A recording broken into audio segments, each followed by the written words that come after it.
Este é o programa Segurança Pública em Debate, realizado pelas entidades de classe dos delegados de polícia civil e federal, inclusive aqui do estado de São Paulo. Nosso entrevistado hoje é o Dr. Fabrício de Souza Costa.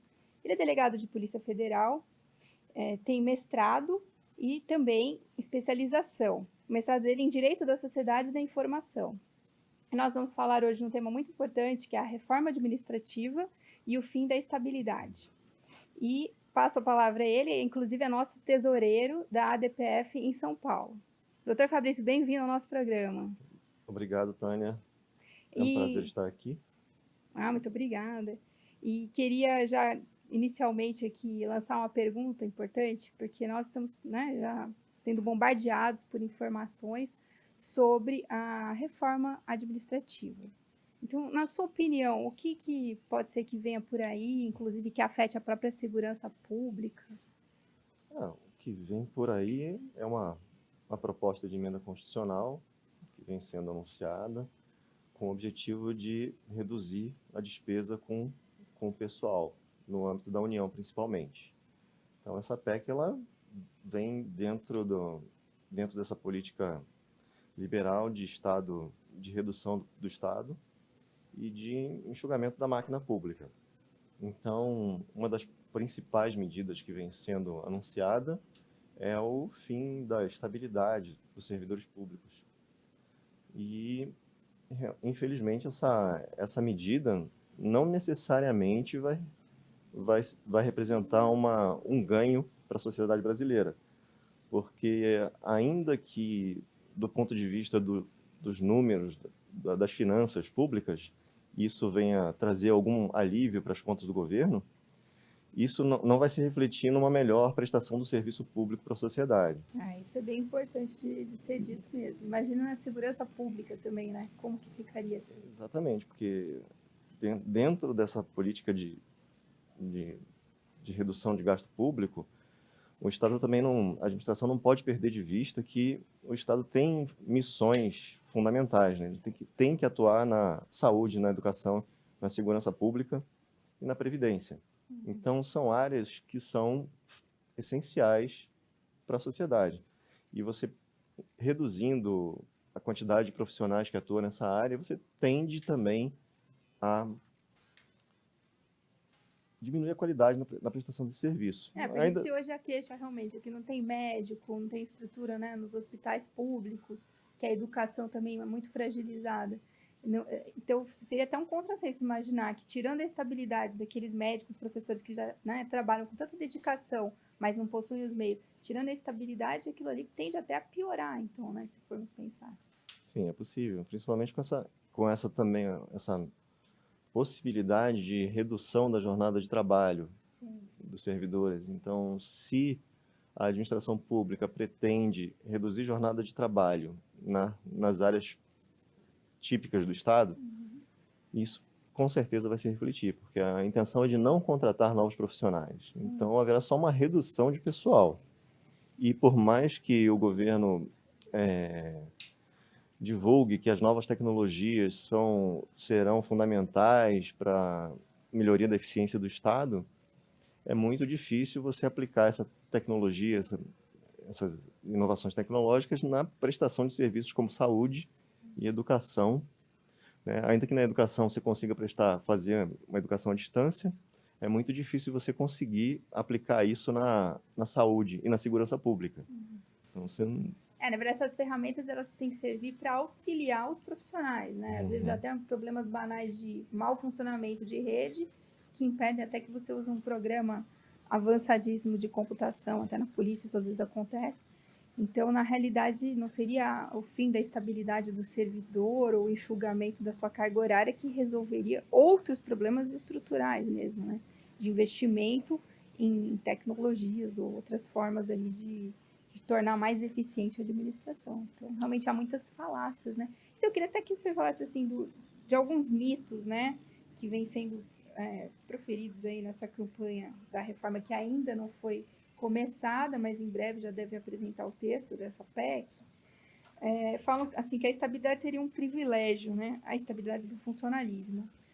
Mas sob o prisma do direito público, do direito administrativo, dos princípios da administração, essa estabilidade ela tem uma razão de ser, né? Queria que o senhor falasse um pouco. Sim, é verdade. A Constituição de 88, ela previu a estabilidade do servidor como uma garantia não para o servidor, para a pessoa que ocupa o cargo público. É uma garantia de eficiência na prestação do serviço público. É porque a estabilidade é uma forma de procurar afastar do servidor a ingerência política, As pressões externas. as pressões externas, que eram muito mais frequentes antes da Constituição de 88. Né? A Constituição veio justamente acabar com a política do apadrinhamento em todos os cargos, em que os servidores eram contratados não pela sua competência, pela sua aptidão para o exercício do cargo, mas sim por conta da força do padrinho político. Que já acontece hoje, né, com os cargos comissionados. O que hoje continua com os cargos comissionados, né? Porque os cargos as pessoas que ocupam cargos comissionados não entram por concurso público, né? A avaliação delas é principalmente política, né? Não só técnica. Então, com a mudança do governo, com essa mudança que está sendo gestada no governo, se pretende justamente trazer de volta o que acontecia no passado, né? Que é a volta desse apadrinhamento. E ampliar isso para mais cargos, né? Porque hoje acho que são 22 mil cargos em comissão no país inteiro, até havia compromisso de reduzir isso, mas o número seria um número elevado. Mas se fizerem uma reforma administrativa dessas, vai acabar até aumentando, né? O número de pessoas que não são servidores concursados dentro da administração pública. Né? Isso é muito, muito perigoso nas carreiras típicas de Estado, porque são justamente essas carreiras que precisam de um grau maior de proteção para que possam desempenhar as suas atividades livres de qualquer ingerência política. Sim.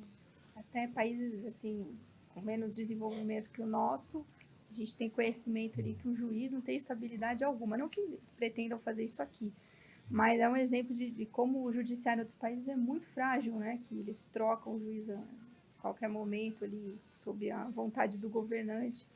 Então, isso é ruim, é antidemocrático também, né? Uhum, com bem certeza. Negativo. E tem mais mitos, assim? Né? Tem, com certeza. Tem um mito que foi divulgado, inclusive, pelo FONACAT, pelo Fórum Nacional das Carreiras Típicas de Estado, em uma cartilha relacionada a essa questão da reforma administrativa. É mencionado, inclusive, que o número de servidores públicos, proporcionalmente, tanto em relação ao PIB quanto em relação à população, ele vem sendo reduzido. A gente, na Polícia Federal, a gente tem a gente vê isso diariamente. Né? O efetivo dos policiais federais diminuiu. Né? De 2000, do início da década de 2000 até aqui, nós tivemos uma redução do número de policiais federais.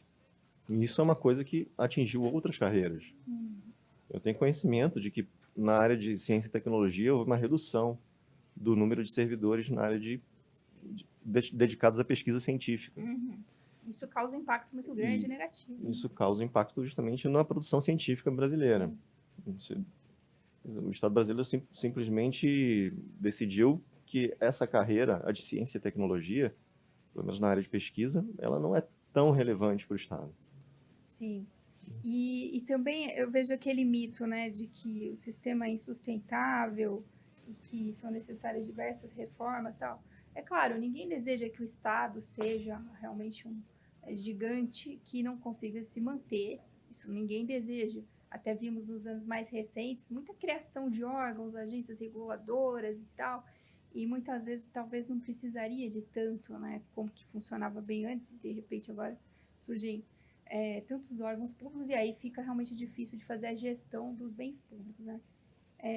Então, assim, eu acho que tem mitos, mas tem coisas que precisariam ser pensadas, né, para a modernização do trato da coisa pública também. Com certeza, porque antes de se pensar no fim da estabilidade do servidor público, em outras propostas de congelamento de salário, seria, no nosso ver, seria muito mais interessante que primeiro se procurasse analisar quais as empresas públicas que não são tão necessárias, né? Isso, realmente, nesse aspecto, o governo tem trabalhado, mas essa quantidade de medidas de forma simultânea, elas correm o risco de não serem bem pensadas. Você precisa de tempo justamente para amadurecimento da ideia, inclusive no próprio Congresso, né? É muito complicado você impor medidas que podem prejudicar a longo prazo a prestação do serviço público, quando você pode pensar com calma, colocar isso em debate. Eu acho que, antes de mais nada, é preciso que haja um debate, né, que haja transparência nessas ideias, transparência em relação aos efeitos que podem vir com essa reforma, e não simplesmente colocar os números de forma absoluta, mostrar que haverá uma redução de gasto com o pessoal, sem apresentar ao mesmo tempo os efeitos colaterais dessa medida. Sim, exatamente. Acho que até no próximo bloco a gente pode dar uma continuação a esse assunto, uns tópicos bastante importantes para tratarmos aqui. Então, nos vemos aí no segundo bloco.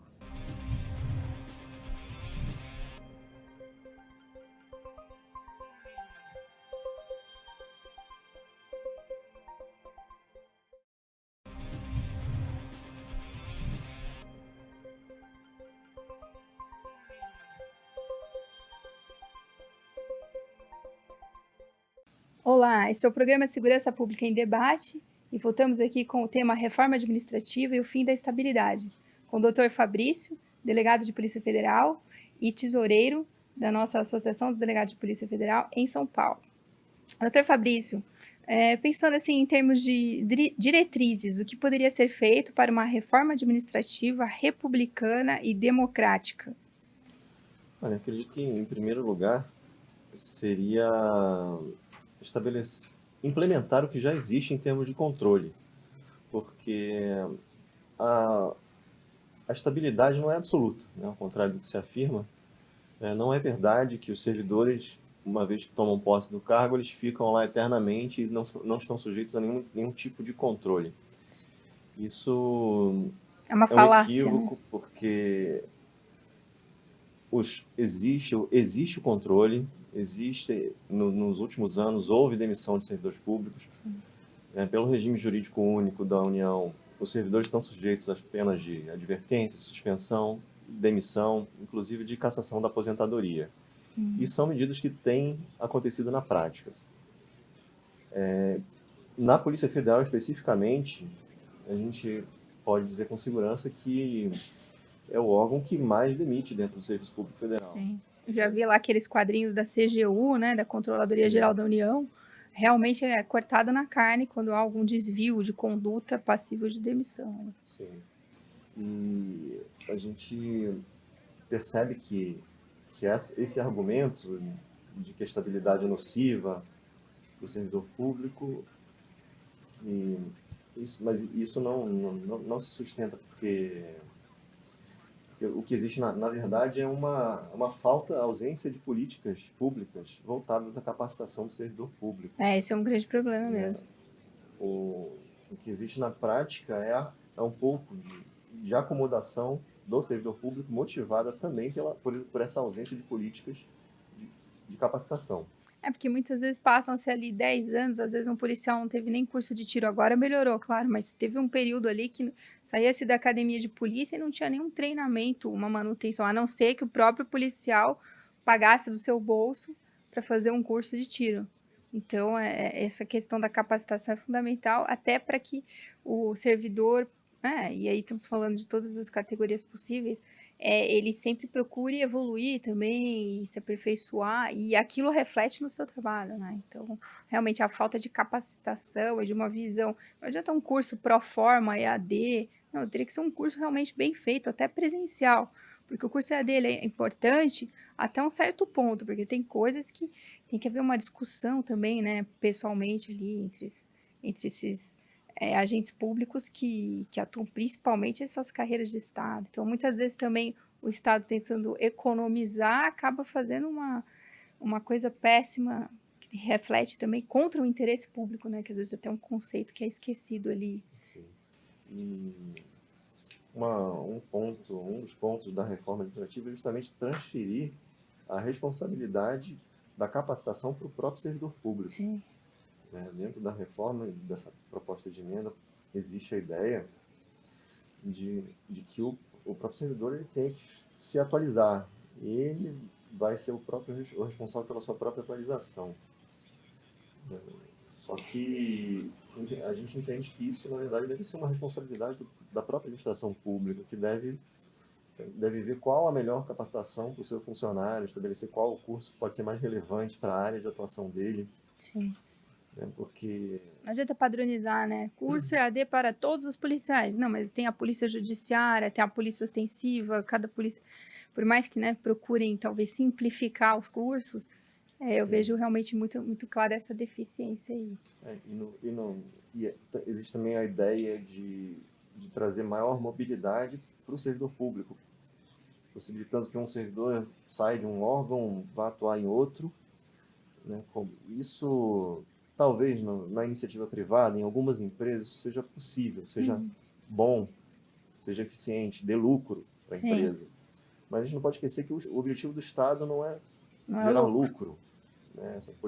A redução de despesa também tem que ter sempre, como a gente disse no início, a perspectiva da eficiência na prestação do serviço público. Então, você, quando permite uma mobilidade exacerbada do servidor público, você está deixando de lado a experiência que ele ganhou naquele órgão. Então, se você pega um servidor que já está há 5 anos trabalhando na área de saúde pública, Ele domina aquele assunto e vai tirar ele daquele órgão. Até às vezes com caráter punitivo também, né? Podendo ser usado de forma indireta para punir o servidor. Você tira ele daquela área e vai colocar um servidor que trabalhou 5 anos na área de saúde para, de repente, trabalhar na área de previdência social. Será que isso é bom para o serviço público, né? Então, acho que isso tudo tem que ser discutido. Eu imagino que demanda tempo para a implementação dessa medida.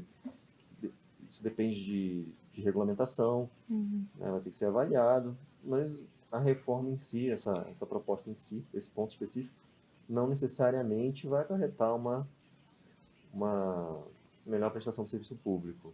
Porque na realidade muito do que a gente repara dos problemas do serviço público tem a ver com a falta de treinamento mesmo, às vezes funcionário que atende com má vontade, e por mais que se reclame ali para ouvidorias e tal, não se vê muita melhora naquele atendimento, filas e filas de atendimento. Aí não é tanto culpa de quem faz o atendimento, mas do excesso de demanda e haver poucas pessoas.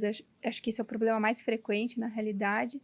E até, assim, na própria Polícia Federal, essa experiência que existe com os terceirizados, né? Eu vejo até de uma maneira positiva, porque alguns trabalhos que são de menor complexidade são bem executados ali pelos terceirizados, embora tenhamos também um outro ponto. Nisso, a administração acaba se acostumando com os terceirizados e não investe em abrir concurso para os funcionários administrativos, que fazem realmente essa transmissão de um legado, porque a gente observa ali administrativos mais antigos, o conhecimento que eles têm, né, de coisas que muitas vezes os mais novos não viram isso na academia, não leram apostila nenhuma, não tem lugar nenhum, mas eles sabem as boas práticas e eles implementam isso ali e até alertam, né, não faça isso que isso aqui já foi testado e não deu certo. Mas eu acho que uma coisa que poderia ser aberta ali à discussão é reforçar talvez o papel do terceirizado, ao invés de simplesmente tirar a estabilidade, né, dos próximos servidores públicos, e até falam em reduzir, diminuir o número de concursos públicos, o que é ruim também, né? Acaba não oxigenando o órgão, e a entrada de pessoas novas é fundamental, né? Em qualquer órgão. É verdade, é verdade. Um dos aspectos positivos do concurso público, da política pública de regularidade dos concursos é justamente essa, de permitir a oxigenação do órgão, né? Que é uma coisa que a gente não vê muito na Polícia Federal, infelizmente. São poucos frequentes. São muito espaçados. Né? E essa falta de política, justamente, de concursos públicos em períodos regulares, ela justamente acaba refletindo na área fim, né? Na prestação do serviço público. né? Se você demora muito tempo para fazer um concurso público, né, o profissional que já está ali, ele envelhece, né, e muito, nesse tempo, nesse intervalo sem concurso, você tem uma carência grande de policiais. E a administração acaba recorrendo à contratação, né, à terceirização. Só que essa terceirização não supre justamente o trabalho de quem está na atividade fim. Exatamente. Então, eles dão um apoio, um auxílio, né? Nos cartórios a gente vê uma grande ajuda ali dos terceirizados. Na área de polícia administrativa, atendimento ali, isso já se consolidou, né? Na área de passaporte, registro de armas, tem várias áreas, né? Que tem migração, tem um grande apoio realmente dos contratados. A gente conta muito com o auxílio Esse pessoal que é bem treinado para aquelas coisas de menor complexidade. Agora, o perfil do terceirizado é completamente diferente do servidor público, porque ele está ali por pouco tempo, né? E são jovens, geralmente. São jovens, são pessoas jovens que estão no início de carreira, que tendem a procurar uma outra área, uma outra atividade. E o que se pretende também com a reforma é justamente acabando com a estabilidade e congelando as promoções e progressões dos servidores públicos, é permitir que se demita com mais facilidade. Sim. Né? E com essa demissão de servidores que já têm um nível remuneratório mais alto, é conseguir contratar novos servidores sem estabilidade, ganhando o valor inicial da carreira. Sim. Então, é a repetição do que a gente vê na iniciativa privada, que não necessariamente pode ter resultados positivos na administração pública. E é diferente também, porque a gestão pública ela tem que se basear principalmente na satisfação do interesse público. Sim. Diferente do lucro, como o senhor falou. E também eu fico pensando assim, né, como que...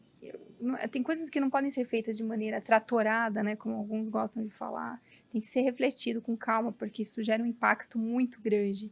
Então, imaginem, não somente na área de segurança pública, saúde, educação, que são os principais, digamos assim, os essenciais do Estado, mas mesmo em outras áreas, né? Imaginem se de repente começarem a querer enxugar tanto o quadro aí de servidores, por exemplo, na CGU, que é um órgão que a gente viu nascer, né? Enquanto a gente estava na Polícia Federal, foi um órgão que foi se formando ali e hoje tem um papel tão importante que eles controlam toda a atividade, né? do Poder Executivo. E aquilo ali, inclusive, gera um volume muito importante de notícias crimes, que depois chegam até na delegacia que o Dr. Fabrício trabalha, em outras delegacias do país também.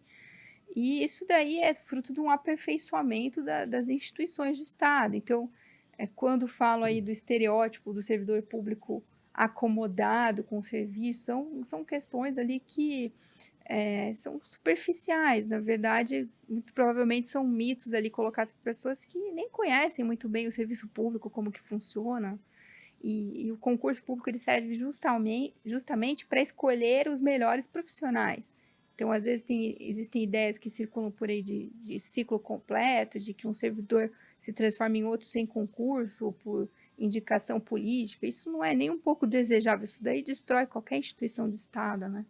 Exatamente, é a volta do famigerado concurso interno que existia antes da Constituição, que era outra forma de ingresso no cargo público. Colocar os amigos ali, né? Que muitas vezes facilitava justamente a colocação de apadrinhados.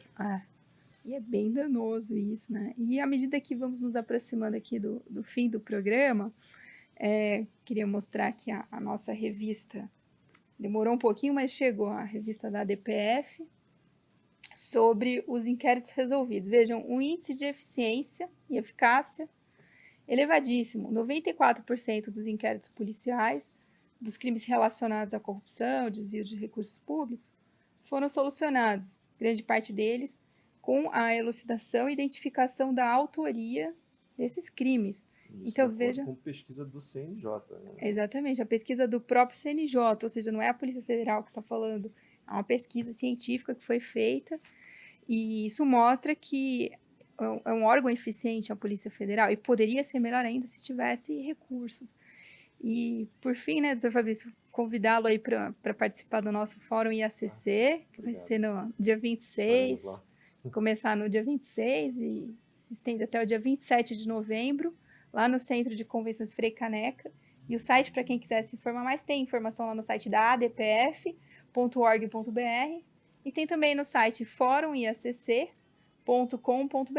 A inscrição é grátis para os profissionais da área, tem uma pequena taxa ali para os estudantes e teremos grandes discussões, né, diversos temas da segurança pública. Vamos retomar discussões que tínhamos feito já no ano passado, e esse evento feito em conjunto com os delegados da Polícia Civil, tanto com o sindicato como a associação, e nas nossas entidades também dos delegados de Polícia Federal. E depois vamos colocar vídeos aí na internet, tudo, né, das palestras, sim. Mas o melhor é que quem mora em São Paulo procure participar ali, né? As inscrições estão abertas. Estão lá no site. É um evento aberto. É isso, aberto ao público. E queria agradecer aqui a sua participação, doutor Fabrício, e entregar a revista, que eu sei que o senhor já tem, mas mais uma aqui, a revista da associação. Obrigada.